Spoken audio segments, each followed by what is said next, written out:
Hello, and welcome to the Madecast, the official podcast of the Museum of Art and Digital Entertainment, a series of lectures on video game history as part of the Made's ongoing effort to preserve history through teaching and displaying playable exhibits of rare games and consoles. While life in the time of COVID has forced us to close our doors, the support of people like you has allowed us to continue to bring history to you through lectures and interviews like the one you'll hear in a few minutes. I'm Miles. I'm Red. I'm Chin.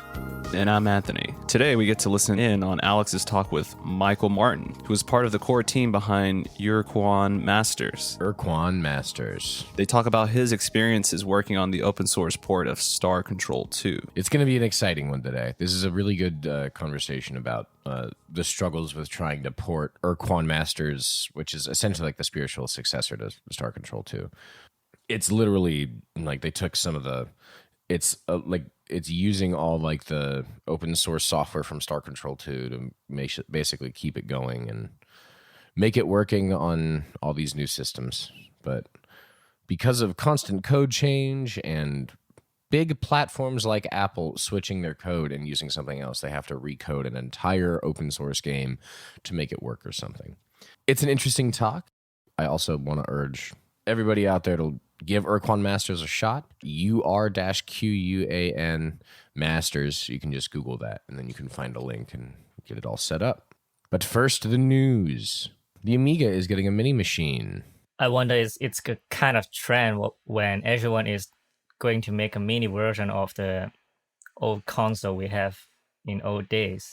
Yeah, I mean, so like the thing about the Amiga is like there's so many people that are making small portable versions of like their older consoles that are prepackaged with games that you can just load up and play. But if you really want to get in the hands-on part of it, you can just get a Raspberry Pi and figure it out and get unlimited games. You can have 5 consoles on one and play some games on that. Well, having the shape of it probably can look different. I think it's more like a collectible items and really playing on it. Yeah. I like the direction of people bringing out like mini consoles of old because it's like I really like the Super Nintendo Mini. I'm really bummed that I didn't buy that because now they're more than a PS5. So yeah, if you try and buy one again, they're more than a PS5. So I'm all for the mini. I think Nintendo start to make some special edition for like a Game Watch for some they games. They just make a special edition of Game Watch for some of the famous game and sell it as just for the collectible items while keeping an archive of the old game. I do remember them doing that, yeah. I mean, they had one. I think that was like the original Zelda. Yeah, I think it's on Zelda. a Game & Watch. That would be pretty cool to have. And it's literally just like a pocket Game Boy Mini, but you can't remove the game. It's only the one game. I mean, I think the thing about Nintendo's mini consoles, the mini NES and the mini SNES, is those games are already available. Like they're on Nintendo's store on their digital platform. You can play it on your Switch. I think the point of the console releases was really just sort of the object appeal of the thing. Yeah. Because there are still like third-party controllers that are shaped exactly like an NES controller that you can plug into your Switch via but they're not USB. They're not this. Yeah, but they're not the SNES controller. Like, Yeah, it's like reading a real one. book and reading a book on Kindle. That's the difference. Yeah. What is the other one? Back for Blood beta weekend just ended. Yeah, that is definitely not Left 4 Dead. No, It's not Left 4 Dead. Definitely not. I promise. I played it for a day or two. How's it? It's made by Turtle Rock, who made Left 4 Dead, who made what was that game? Evolve. Oh, okay, yeah. And Back 4 Blood is just Left 4 Dead. I think there's one new concept in it, and I'm not saying this to rag on the game. I think it's good, but there's not really much innovation there. It's just a newer Left 4 Dead. It's prettier, it's snappier, but it's not new. Well, speaking of something that's also not new, if we're going to talk about something that still holds up, we'll throw it over to Michael Martin talking with Alex about Ur-Quan Masters and Star Control 2. So without further ado, here's Michael Martin. And we are back with Michael Martin, otherwise known as Mick Martin. Welcome, Michael. Thanks, Alex. Good to be here. So you are the current, one of the current bag holders on Ur-Quan Masters. Is it not correct? I am and have. I am a member of the core team and have been for the duration of the project, basically. Yeah. And you just, a couple months ago shipped the first update in a while? Yeah, I guess it's been more than a few months at this point. But yeah, the 0.8 release was around 2020. I've been looking into sort of some of the things people have been saying on the forums about it. It seems like this is enabling Ur-Quan to deal with much larger resolution, or at least people are going to be able to put in new UI elements to deal with larger resolution screens, stuff like that. Well, there's some less exciting versions of that story. But yeah, the big exciting part of that was that I had spent a lot of 2020 totally rewriting the graphics backend. The reason for this was because our previous release, which was about 10 years ago, and was more or less done as far as we were concerned. Like your Ur-Quan Masters has not been an aggressively developed project for quite some time. Sure. But as Apple had been changing as things have been changing in the world, we've been putting out new releases of the 10-year-old code to run better on modern systems, to link against the modern runtimes, that kind of thing. So like when Apple dropped 32-bit Intel support, we had to rebuild everything 64-bit and release it. And since the first releases of this were back in like 2001, the earliest Mac releases on this were even PowerPC. We were no stranger to having to have multiple architecture support. But at the point that was happening, we just shifted over to just 64-bit, should stop complaining at that point. And then we made the terrible, terrible error of saying, now that we've got the 64-bit build with all of the libraries the way we like them, we probably won't need to change this in the near future. The next week, Apple announced that they were deprecating the entirety of OpenGL. Oh, for God's sakes. So that's my fault. Sorry. Those of you that liked OpenGL and don't want to switch to Metal, it's probably my fault that this happened by saying that we would be cool. That is so Apple. Who the hell deprecates support for OpenGL? What the hell? Well, they haven't actually gotten rid of it yet, but they keep promising to. And the more important part of this was that over those intervening 20 years or thereabouts, we had started out, when the project had originally begun, the idea was that we would be, the idea was always that we would be using SDL as our compatibility layer. Mm-hmm. And at the time, SDL basically told you, yes, a compatible video setup, that's going to look like a rectangle of pixels that you write pixels to, and then you do stuff with that. And that was great, except when it wasn't. And when it wasn't, we had this OpenGL layer that you would use to, draw the pixels into a texture and then make the texture do the things that you want. Not exactly exciting stuff, but there's something like it in basically every 2D program out there these days. So we should probably back up here. I'm not sure if all our readers even know what Ur-Quan Masters is. So why don't you tell the story of how you got involved and what it is? Okay, so what it is a licensed port of the original game Star Control 2 from 1993, which was a space adventure game that is pretty neat and doesn't have a lot of meaningful successors. It didn't found a genre and it didn't really belong to one. You can point to games that were like it, over the years. Starflight is the obvious one, which is from an earlier era. And there's, of course, Origins, the more recent Star Control game. I haven't gotten around to playing Origins yet, just because, for a number of reasons, but among them is that my Steam backlog is way too huge, and in the intervening 10 years, the kinds of games that I play the most have shifted. I mean, it's exactly what you think it is. There's nothing wrong with Origins. It is exactly what you think. It's a 3D Star Control 2. Okay, yeah, so that's... Yeah, but it's not like how you can point at Lemmings and say, you can kind of see the beginnings of tower defense there. There's nothing I can think of today where you can point at and say, Star Control 2 was a big part of this.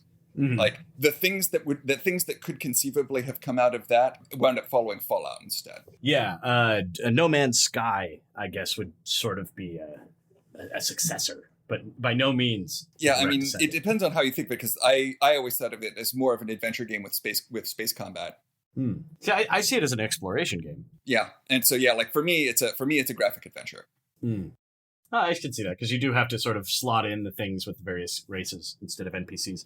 You talk to the aliens, you get clues that tells you, I should go explore this other part of the galaxy, where you go find things, get them analyzed, and then that gives you more clues to go look at other things. So if you have to put it in a genre these days, it's an open world RPG. Definitely. But if you play it like it's an open world RPG, you're going to have a real bad time. Yes. Also, if you try to play it like it's GTA 1, you're going to have a real bad time. Well, it's sort of Grand Theft Ship, I suppose, in some ways, but that is difficult. A difficult comparison. So, how did you get to be part of the core team? Mostly by chance. So my history with Star Control 2 basically boils down to I played it, as a child growing up when it came out in DOS in 1992, and was sort of a fan throughout the 90s. It wasn't a hugely influential game in the sense of having a lot of clones, but it was a game that a lot of people played and liked. And it had I would occasionally check in on fan sites and that sort of thing. And one week I checked in at a point where the creators had said, we're thinking about open sourcing this game, but we don't want to do that if there isn't going to be a team to work with it. People should contact us with portfolios saying that, showing that they would be able to do something worthwhile with this. So I took this shoot 'em up that I had built with some folks on a local BBS back in high school, ported it to Linux with SDL1, and sent them a copy of that and said, I did this, I can do this. And I was one of the 3 or 4 people that they'd picked to kick off the project, and we were the ones, we largely stuck with it throughout.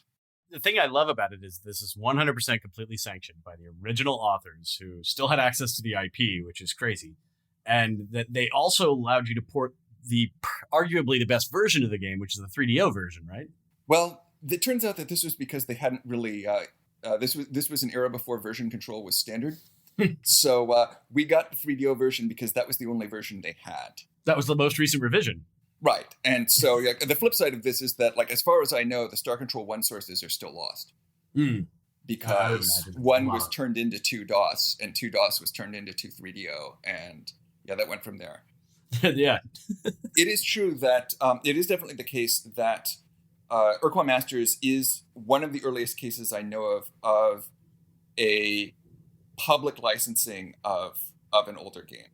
There had been cases of relicensing for Linux ports. SDL itself was that for Sid came into being so that Sid Meier's Alpha Centauri could be ported, but that was a commercial project. In this case, it was one where they were, it was being released in a public way, and it was really the first. It was, if not the first, it was one of the earliest ones. Like when we needed to reach out to people for help with rights or how things should work, everybody from the other licensees, because they were the developer studio, but we still had to work with they were calling themselves Atari at the time. To make sure that we weren't going to step on parts of the IP that were not, that they couldn't license to us. Crystal Dynamics has a bit of that too. Like the 3DO version had these videos that were part of it, and those aren't part of Ur-Quan Masters because those were made by different subsidiaries of Crystal Dynamics that we couldn't get the rights to. And that points to the central issue in this industry, right? Just because you have the rights to the game doesn't mean you have the rights to the whole game. Well, if you're going to go that route, then you can go all the way back to id, who had set up their whole setup with Quake and the Quake 2 engines, where they would open source the engine and sell you the content. And then other people, and then of course the id tech was widely licensed, and that became a big deal as well. But for many years, I haven't checked for the most recent ones, but for many years, id tech had GPL versions of pretty much all of their code. So if you wanted to do something with advanced Quake engine, it was right there for you to use if you were going to be a GPL project. I mean, honestly, I think half of that is because Carmack wanted to share his code because it's amazing code. I'm not going to object as a software developer. Yeah, but it really isn't. It's if you're looking at a movie and you get the rights to a movie, right? You get the whole movie, you get the soundtrack, you get everything that's in that movie. Maybe they have to take a song out. TV gets messier, right? Like WKRP Cincinnati's all screwed up because there's all these big songs in it and they can't get the rights. But in video games, you've got code, you've got art, you've got sound, you've got music, and the great thing about Ur-Quan Masters is it's got all that stuff, and it's all allowed to be in there, except for that video you mentioned. It's such a unique relic for that fact. The other part that was, there's 2 other things that I think are unique relics about that part. One of them is that we dual licensed. It was pretty obvious when they were working it out that one of the things that they didn't want to have happen is they didn't want to end up commercially competing with themselves. And that's normally a problem with open source software, because selling your own copy of it is literally the first thing that most open source software will let you do. You had to dual license the content, and if you're id and you're selling Quake, and you're publicly licensing the engine, that's not a problem because you've still got that channel where you're selling stuff. But that wasn't what they were looking for this, because at that point the game was 10 years old and was believed to be commercially non-viable. More on that in a moment. So they ultimately wound up licensing it to us under Creative Commons non-commercial, attribution, non-commercial, share alike, I believe was the full set. I'd have to go check. Which in and of itself is interesting, right? Because this is software and you're using Creative Commons licenses. Usually people would use a GPL or Apache or MIT. Well, right, but that's code. So yeah, this is also fun because it means that the content was non-commercial. So first off, that means if you look up Ur-Quan Masters in Debian, it's filed under non-free, and correctly so. Non-commercial use, when you have the non-commercial use, that puts it out of the free software area. So like Debian will not sell you a CD with Ur-Quan Masters on it because there's a non-commercial use thing on it, and they don't want to do that. And like this seems like the right thing to do given the desires of it. Like this was clearly a license that got the results that the licensors wanted. It has also meant that over the years, whenever anybody wanted to put it on a cover disk or something, it turns out that the bias of open source developers against non-commercial use only requirements isn't completely unfounded. We have had a lot of cases where we've had to forward stuff to the original creators to say, we're being asked for permission to stuff that we can't give because we're just licensees ourselves, and getting back yes, cover disks are fine, go ahead and put that on your cover disk and have that be its thing. It's interesting the cover disk people even asked. I used to do those things, and very rarely did people actually go around and ask for rights. Yeah, I mean, I don't know how many it showed up without them asking, but like it had to have been at least 6 times over the years that we got pings from people being conscientious and us having to forward that on. And in each case, it came down pretty quickly. But it was it was an interesting case. It's also fun because, and this is not as directly related to Ur-Quan Masters, but if you look at other game development communities, assets have sort of evolved into a position where Creative Commons is a more plausible place for things to work. And there has been a significant amount of bad blood online between these communities. And I feel like I've spent longer than most in the flashpoint of that. So I think that it's a very understandable division, though, because you've got the one side where people are very specific and down to the bit, and then you've got the other side where the Creative Commons is this like loosey-goosey thing, right? Like, I wouldn't say it's so much that as much as it is what you're going to be doing with it. At the end of the day, people are generally not digging all the way down into the GPL stuff and being careful about it, because even though, like, for instance, one of the specific things GPL 3 was invented to make was to make it so that distributing GPL source over BitTorrent wasn't a huge license violation. I don't think any of the GPL, I don't think any of the people that were using BitTorrent to distribute open source software ever, I don't think many of them ever particularly cared about that themselves. They're like, this is obviously okay, and everything else is just sort of under the hood. I think you saw a lot more loosey-goosey stuff, as you were saying, with it. I think the part where it really split up, where the real distinction was, or the legitimate one, was around what are you doing with this artifact once you have it. And software and paintings just are not the same thing.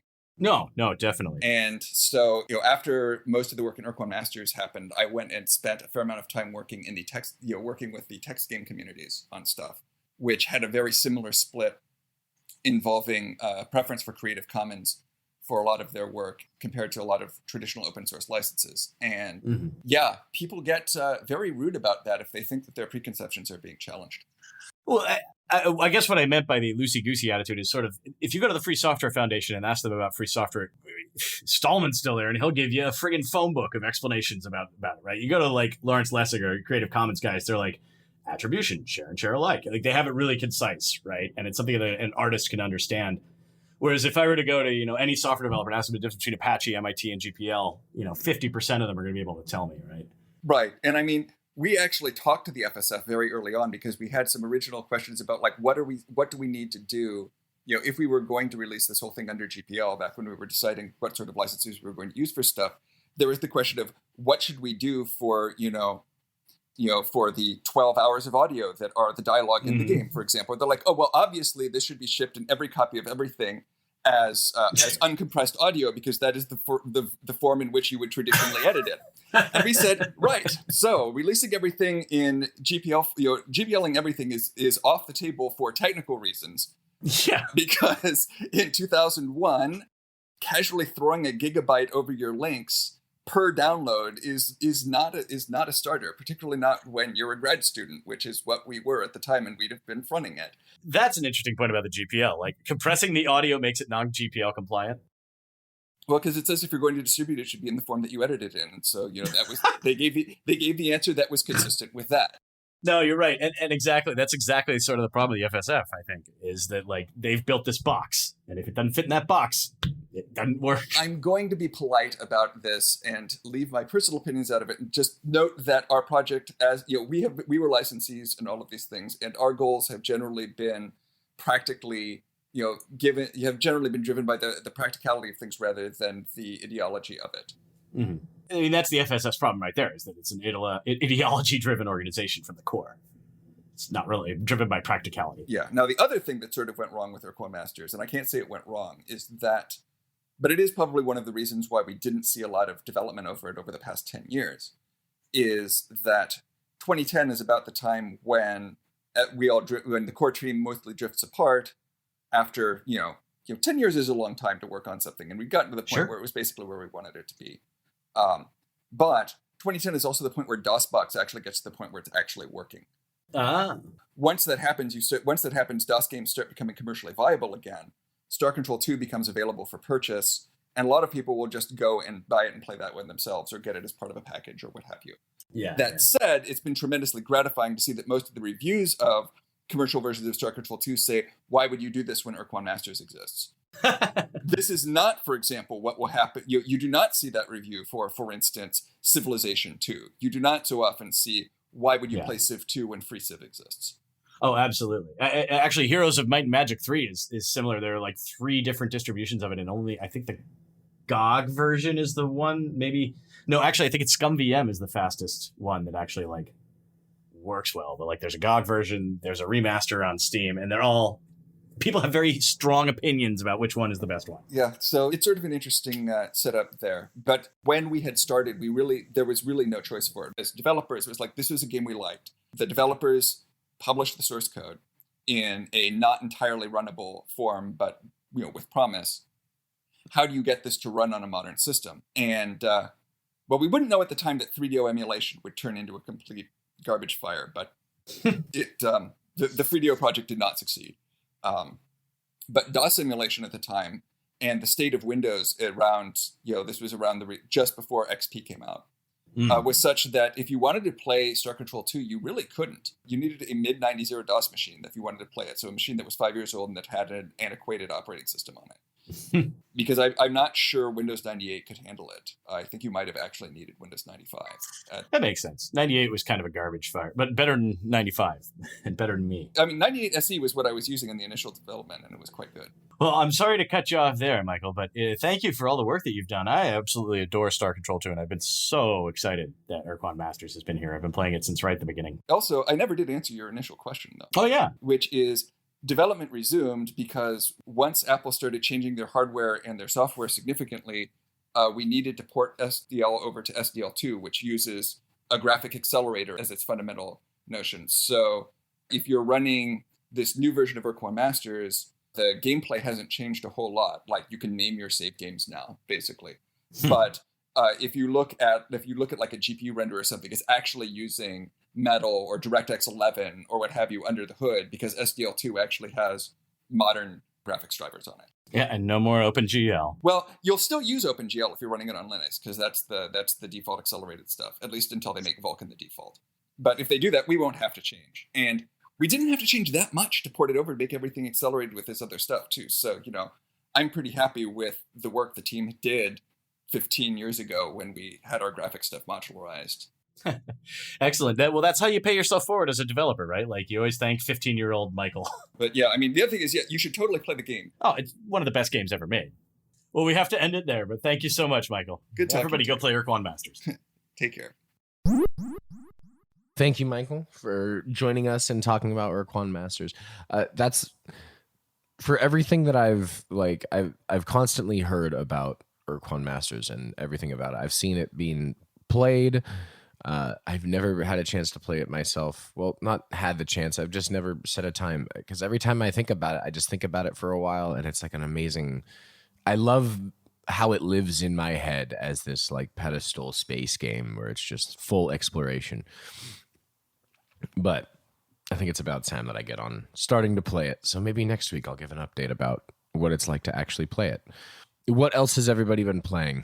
I've been sort of learning how to program because I want to eventually start working on games. Oh, nice. And I discovered this game called Twilio Quest. It was sort of this independently developed game.